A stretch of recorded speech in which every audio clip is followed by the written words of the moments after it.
Hello दोस्तों, मैं Sarla Yadav SY Hindi platform channel पर एक बार फिर से आप सभी का हार्दिक अभिनंदन करती हूं। और आज की इस वीडियो लेक्चर में HPSC PGT से रिलेटेड हम बातचीत करेंगे और स्पेशल जो टॉपिक होगा वो हिंदी विषय का होगा।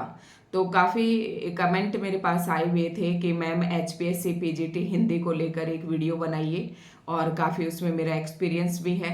अगर आप, जैसे कि मैंने बताया था कि मैंने HPSC PGT का एग्ज़ाम दिया था और उससे रिलेटेड इंटरव्यू या फिर डेमो से रिलेटेड या इंटरव्यू कैसा दिया, ड्रेस अप सेंस कैसा होना चाहिए, इससे रिलेटेड मैंने सारी वीडियोस की एक प्लेलिस्ट बना दी थी। लेकिन कुछ एक कैंडिडेट के कमेंट आए कि मैम वो तो पुरानी हो चुकी है, तो मैंने सोचा कि आज मैं एक आप सभी के सामने एक नई वीडियो और बना देती हूँ।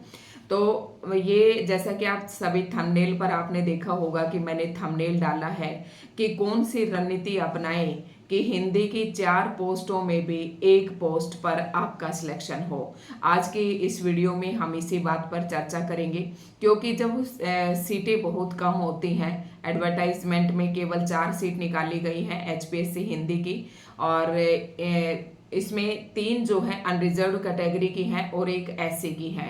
तो पहले तो हम इसी बात को समझ लेते हैं कि जो 3 अनरिजर्व्ड कैटेगरी की सीटें हैं उनमें हम सब फाइट कर सकते हैं अच्छे मार्क्स लेकर। आप यानी कि भरोगे ही आप उसी में, जैसे कोई BCB का है, BCBA का है, तो वो सभी अनरिजर्व्ड कैटेगरी में ही फॉर्म अप्लाई करेंगे। लेकिन एक सीट SC की है तो आप SC में नहीं जा सकते।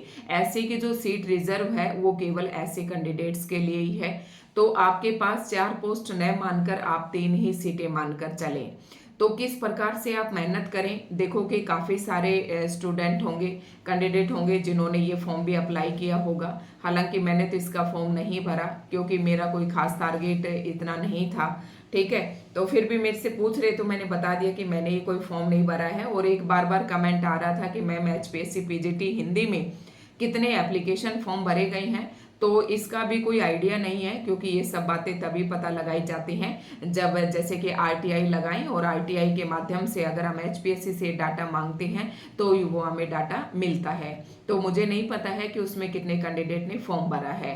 अब हम बात आते हैं पॉइंट के ऊपर कि कौन सी रणनीति अपनाएं कि 4 सीटों में से भी एक सीट पर आपका सिलेक्शन हो। तो उसके लिए हम बात करेंगे। आपको पता है कि HPSC जो है 3 फेजेस में अपने एग्जाम को कंप्लीट करवाती है, रिक्रूटमेंट है उसको, ठीक है। तो सबसे पहले आपका स्क्रीनिंग होगा, फिर ऑब्जेक्टिव सब्जेक्टिव पेपर होगा, उसके बाद फिर इंटरव्यू होगा।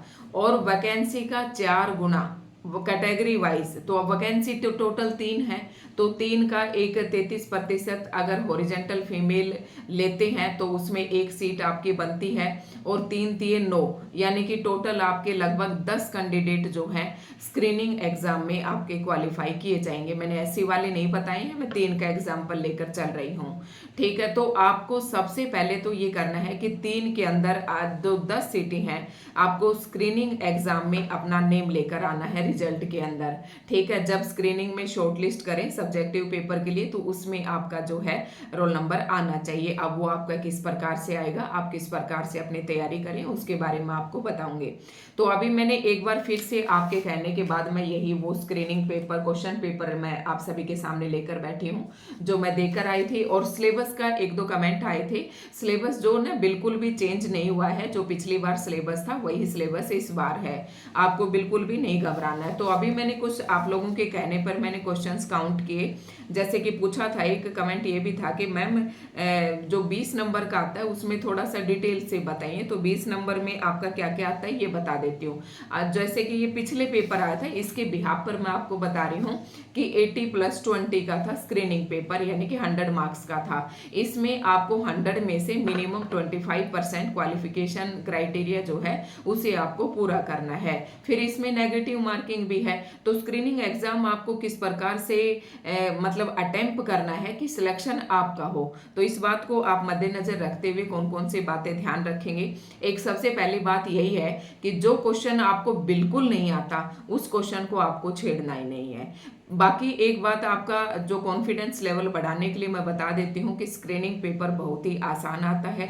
अब स्क्रीनिंग पेपर हो सकता है वो मुझे आसान लगा हो क्योंकि मेरा टीचिंग एक्सपीरियंस काफ़ी ज़्यादा था, और एनसीईआरटी का जो सिलेबस दिया गया है कक्षा 11वीं और 12वीं के आरो भाग 1 आरो भाग 2 उसी के सारे चैप्टर दिए गए हैं। तो उन्हीं में से सिलेबस था, उन्हीं में से आपका पेपर था। ठीक है, तो पेपर में आप जब आप स्क्रीनिंग की तैयारी कर रहे हैं तो आपको क्या करना है, उन सभी चैप्टर के बीच में से लाइन टू लाइन पढ़कर उनके ऑब्जेक्टिव टाइप क्वेश्चन बना लेने हैं।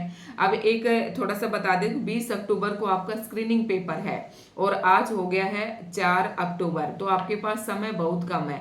तो आपने जितना पढ़ रखा है, जो पढ़ रखा है उसको एक बार आप रिवाइज कर लें। फिर मैं बात बताती हूँ कि आपने अभी तक, उम्मीद करती हूँ कि आपने पढ़ लिया होगा।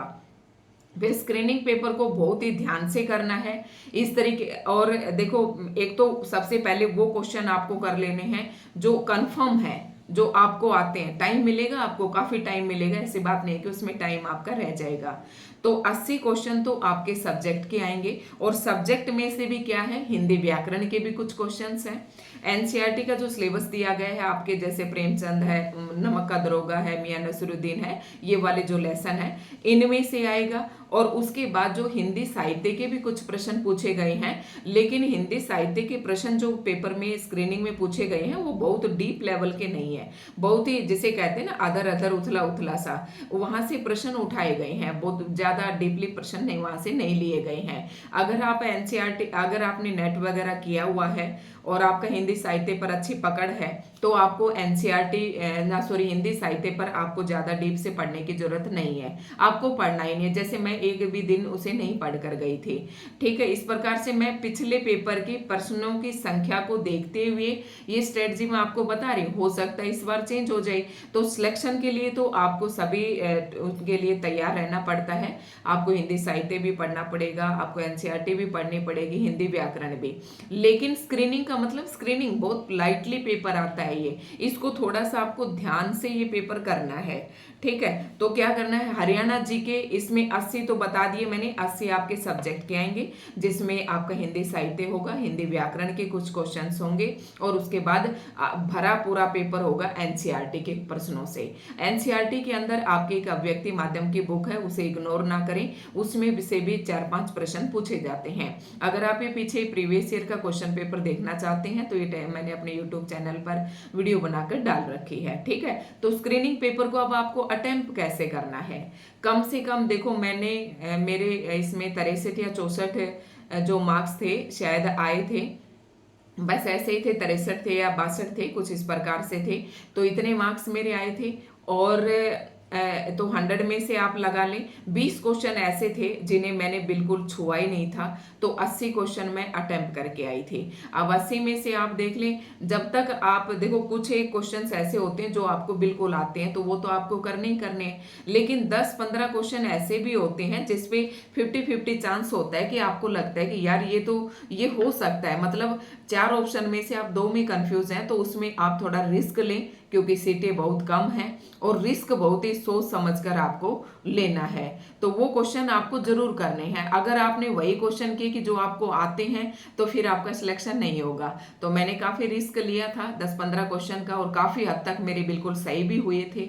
ठीक है, उसके बाद बात करते हैं कि हरियाणा जीके के फिर बाकी 20 नंबर का आपका पेपर बच गया। 80 नंबर का मैंने बता दिया, एनसीईआरटी, हिंदी व्याकरण और हिंदी साहित्य, ये 80 नंबर का हो गया। उसके बाद हरियाणा जीके 10 नंबर की आएगी और उसके बाद 10 नंबर जो बच गए उसमें मैथ और रीजनिंग के क्वेश्चंस होंगे। तो मैथ और रीजनिंग, मैथ को मैंने छुआ ही नहीं था, वही 5 क्वेश्चन थे जो मैंने बिल्कुल मेरे अनटच थे। रीजनिंग के मैंने 2-3 क्वेश्चन अटेम्प्ट किए, वो मेरे 2-3 बिल्कुल सही थे। और हरियाणा जीके के मेरे 6-7 क्वेश्चन सही थे 10 में से, तो वो बिल्कुल जितने मैंने अटेम्प्ट किए सभी मैंने अटेम्प्ट किए थे लगभग, क्योंकि मुझे वो सारे मेरे पढ़े हुए थे और मुझे लग रहा था कि हाँ ये सही हो जाएंगे। तो उसमें से 7 या 8 सही हुए, तो काफी अच्छा रिस्पॉन्स मिला। तो इस प्रकार से आपको वो पेपर को अटेम्प्ट करना है। पहले आपको कोशिश करनी है कि स्क्रीनिंग में आपका नंबर आए। ठीक है, स्क्रीनिंग में जब आप शॉर्ट लिस्ट हो जाते हैं, फिर सब्जेक्टिव पेपर के लिए आप पूछेंगे तो मैं दूसरी वीडियो बना दूंगी, नहीं तो मैं इसी पे बता देती हूँ। क्योंकि जो अभिव्यक्ति और माध्यम है या फिर आपकी एनसीईआरटी है उसे आप अभी डीप से पढ़े होंगे, तो सब्जेक्टिव में आपको सिर्फ लिखने की प्रैक्टिस करनी है। आपको लगता है कि जो मेरे पास ये सिलेबस दिया गया है इसका अगर कोई भी मैं टॉपिक उठाऊं तो इस टॉपिक पर मैं 5 या 7 मिनट या 2-4 मिनट मैं उस पर बोल सकता हूँ। तो अगर आप उस पर बोल सकते हैं, इतने विचार, इतने व्यूज आपके पास हैं, तो आप उस टॉपिक के ऊपर लिख भी सकते हैं। ठीक है, तो इतना अगर आपको पता है सिलेबस के हर एक टॉपिक को उठाकर, तो सब्जेक्टिव के लिए आपको बहुत ज़्यादा मेहनत करनी नहीं पड़ेगी। सिर्फ मेहनत करनी है लिखने के लिए, और लिखने में आपको मैंने पूरी स्ट्रेटजी बता रखी है कि कितने मिनट, 12 मिनट आपके एक प्रश्न को मिलती हैं। आप 10 मिनट ही मान के चलें कि 10 मिनट में आपका जितना लिखा जाए आपको उतना लिखना है, बहुत फास्ट लिखना है, ये आपको प्रैक्टिस करनी है। अब आप कहेंगे कि मैम 10 मिनट में तो एक सिंगल साइड का एक ही पेज लिखा गया, ऐसा नहीं है। 10 मिनट में आपको इस रफ्तार से प्रैक्टिस करनी है कि आप ये खड़ा पेज पूरा भरें, और हो सके तो आप इधर भी जाने की कोशिश करें, क्योंकि जब क्वेश्चन बहुत आसान पूछा जाता है और आपके पास कंटेंट ज्यादा होता है, तो एक पेज की बजाय 2 कब भर गए 10 मिनट में पता भी नहीं चलता। ठीक है, और आपको कॉपी जो आंसर है वो किस प्रकार से अटेम्प्ट करना है, ये सब मैंने सैंपल कॉपी के साथ एक वीडियो बनाकर डाल रखी है, तो वो आप वो सभी देख लें। तो अगर आपको नहीं पता है कि वो वीडियो कहाँ है, तो आप कमेंट करके पूछ लें, मैं लिंक आपके पास शेयर कर दूंगी, या फिर से मैं पोस्ट पर उस वीडियो को डाल दूंगी, तो वो ऊपर आ जाएगी और आप उसे देख सकते हैं। तो इन सभी बातों को आपको फॉलो करना है। बाकी एक बात और बताऊंगी कि आप निश्चिंत रहें, बेफिक्र रहें। अगर आपने अपने सिलेबस को पूरा पढ़ रखा है, तो थोड़ी स्ट्रेटजी, थोड़ी रणनीति बनाते हुए आपको स्क्रीनिंग पेपर देकर आना है। स्क्रीनिंग पेपर में आपको अपनी जगह बनानी है, फिर उसके बाद आपका जो कंपटीशन है इतना ज़्यादा टफ नहीं रहेगा। तो कंपटीशन आप अपने स्क्रीनिंग में अपने अच्छे से जगह बनाइए, उसके लिए आप ज़्यादा मेहनत करें। और उस मेहनत के लिए मैं यही कहूँगी कि एनसीईआरटी को लाइन टू लाइन पढ़ें, किसी के भी बनाए हुए हैंडमेड नोट्स पर आप डिपेंड ना रहें। मैं ये नहीं कह रही कि मैंने अपने खुद की भी बना रखे हैं, अगर आप लोग कहते तो मैं प्रोवाइड भी करवा देते, लेकिन मैंने कुछ अलग प्रकार से बना रखे थे। सब्जेक्टिव और ऑब्जेक्टिव दोनों तरीकों को एक साथ लेकर मैंने नोट्स बना रखे थे। हाँ, व्यक्ति माध्यम के मेरे पास एक एक पेज के नोट्स रखे हुए थे। तो इस प्रकार से आपने अपने नोट्स बनाने हैं खुद से। हर एक लाइन टू लाइन आपको, मतलब एक लाइन से, हर एक लाइन से आपको गुजरना है, एक लाइन पढ़ते हुए आपको गुजरना है। चाहिए किसी भी सब और अदर सब्जेक्ट के बच्चे भी इस वीडियो को देख रहे हो, तो उनसे भी यही कहूंगे कि स्क्रीनिंग के लिए एचपीएससी जो है चैप्टर के बीच में से प्रश्न उठाती है। जैसे कि पिछली बार प्रश्न पूछा था सिल्वर वेडिंग पार्ट में से कि किसंदा के, नहीं सॉरी, वो उनका मनोहर श्याम जोशी वाला वो चैप्टर था, उसका मुझे यशोधर बाबू की घड़ी जो है ऑफिस वाली घड़ी से कितने 5 मिनट आगे या पीछे थी, ऐसा प्रश्न पूछ रखा था। तो आप सोच सकते हैं कि बिल्कुल बीच में से प्रश्न पूछ रखा था, इसलिए आपको स्क्रीनिंग क्वालिफाई करना है। तो एनसीईआरटी का आपको डीप पढ़ना है, लाइन टू लाइन पढ़ना है, हर लाइन से अपने नोट्स बनाने। ये बातें मैं कई बार बता चुकी हूँ। उसके बाद जब आपका स्क्रीनिंग क्वालिफाई हो जाए, आप कमेंट कर देना कि मैम आप हमारे सब्जेक्टिव की तैयारी करवाइए, तो बिल्कुल आपको बताऊंगी। आप स्क्रीनिंग के लिए अगर आप पढ़ना चाहते हैं, तो ये मैंने सारी वीडियोस अपने चैनल पर लगभग डाल रखी हैं, और ये तो नहीं कहती कि मैंने 100% डाल रखी हैं, लेकिन अगर आप सिलेबस उठाकर और फिर टॉपिक वाइज पढ़ना शुरू करोगे, तो 80-70% या 80% जो वीडियोज हैं आपको मिल जाएंगी। उस समय मैं ज्यादा वीडियोज इसलिए नहीं डाल पाई थी क्योंकि मुझे भी इसका पीजीटी का पेपर देना था। लेकिन हाँ, इस बार असिस्टेंट प्रोफेसर की जो भी कैंडिडेट तैयारी करना चाहता है, इस बार मेरा कोई मूड नहीं है कि असिस्टेंट प्रोफेसर का मैं पेपर दूं, लेकिन हाँ, मैं अपने चैनल पर पूरी मेहनत करके, और जो मुझसे जुड़े हुए कैंडिडेट हैं, मैं चाहती हूँ कि उनका पक्का सिलेक्शन हो। तो वहाँ से मैंने पढ़ाना शुरू कर रखा है। लगभग 35 के आसपास वीडियोस हमने अपलोड कर दी हैं, तो वहाँ से आप देख सकते हैं। तो इसके लिए आप चैनल को सब्सक्राइब करें, वीडियो को लाइक एंड शेयर ज़्यादा से ज़्यादा करें। तो ये थी 4 सीटों पर रणनीति अपनाने का। सबसे कहेंगे कि मैम आपने कौन सी रणनीति बनाई, तो रणनीति यही है कि एनसीईआरटी का एक एक लाइन टू लाइन आप पढ़कर जाएं। कोई आपका वो हिम्मत नहीं है कि आपका स्क्रीनिंग में आपको डिस्क्वालीफाई कर दें। ठीक है, उसके बाद हरियाणा जीके का आप क्या करें, सारे करंट पूछे थे। 10 क्वेश्चन में से 5-6 क्वेश्चन ऐसे थे जो करंट के क्वेश्चन थे, और 3-4 क्वेश्चन ऐसे थे जो पुराने हरियाणा जीके में से थे।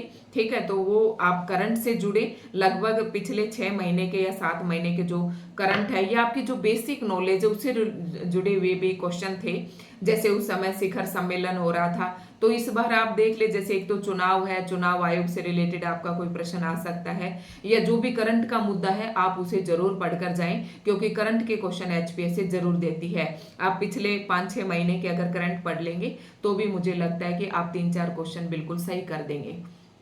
उसके बाद मैं उसके रीजनिंग के क्वेश्चन मैंने कैसे सही किए। मॉर्निंग शिफ्ट में मेरी एक फ्रेंड का पेपर था, कॉमर्स की थी वो, और वो जैसे ही देकर आई, मेरा इवनिंग शिफ्ट में था, मैंने कहा दिखाओ, तो जो था वो, बाकी तो होश उड़ गए थे थोड़ा सा देखकर उसमें। और लेकिन जो रीजनिंग के क्वेश्चन थे, मैंने कहा कि ये बताइए आपने कैसे किए, तो उन्होंने मुझे बताए और सेम पैटर्न से मेरे भी पेपर में आए हुए थे, और वो दोनों तीनों क्वेश्चन मेरे बिल्कुल सही हो गए थे। तो ये स्क्रीनिंग का पेपर था। अगर इसमें फिर भी कुछ एक आध और बातें इसमें रहती हैं तो मैं आपको बता देती हूँ। जैसे कि हमारे ए भी हरियाणा जी के क्वेश्चन पूछने का उनका अलग अलग तरीका था। हिंदी वालों के तो सीधे सीधे 10 क्वेश्चन पूछ रखे थे, लेकिन कॉमर्स में एक पैराग्राफ सा देकर फिर हरियाणा जीके के क्वेश्चन पूछ रखे थे। तो ये एचपीएससी है भाई, किसी को कुछ भी नहीं पता है।